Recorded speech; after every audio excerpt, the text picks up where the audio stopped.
ร้ายน้ำตาไหลเต็มหัวใจมันแทบจะทนไม่ได้เคยรักมาก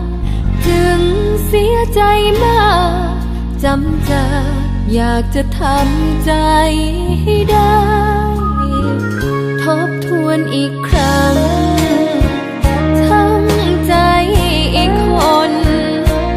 เจ็บมันล้นจนอยากหนีให้ไกลพอแล้วพอแล้วพอแล้วใจเอ้ยใจเราไปรักคนไม่รักเรามีแต่ความช้ำใจเปลี่ยนตัวเองให้เป็นคนใหม่กัดฟันฝืนให้เดินไปได้ความผิดหวังครั้งนี้ขอจำจนตายทิ้งฝันอันเคยแสนหวานกับคนนี้แม้มันจะนานนับปีก็ดีกว่าทนทุกข์ไปเคยรักมากจึงเสียใจมากจำจะอยากจะทำใจให้ได้ทบทวนอีกครั้งทั้งใจอีกคนเจ็บมันล้นจนอยากหนีให้ไกลพอแล้วพอแล้วใจเอ้ยใจเรา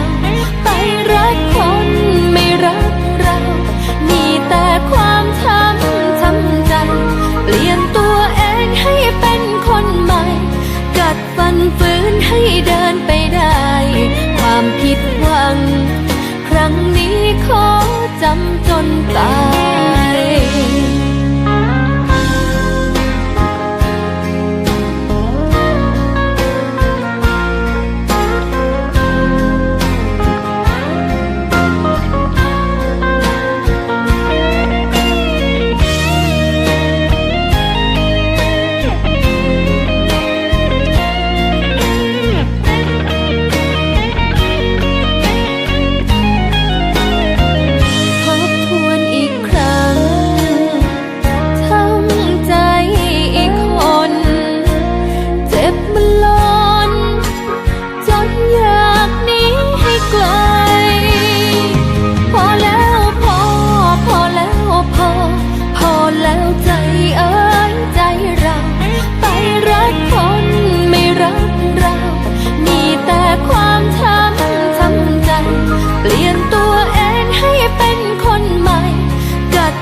ฝืนให้เดินไปได้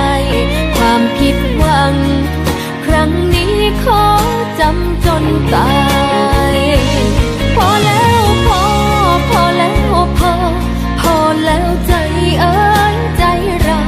ไปรักคนไม่รักเรามีแต่ความช้ำใจเปลี่ยนตัวเองให้เป็นคนใหม่กัดฟันฝืนให้เดินไปได้ความผิดหวังครั้งนี้ขอจำจนตาย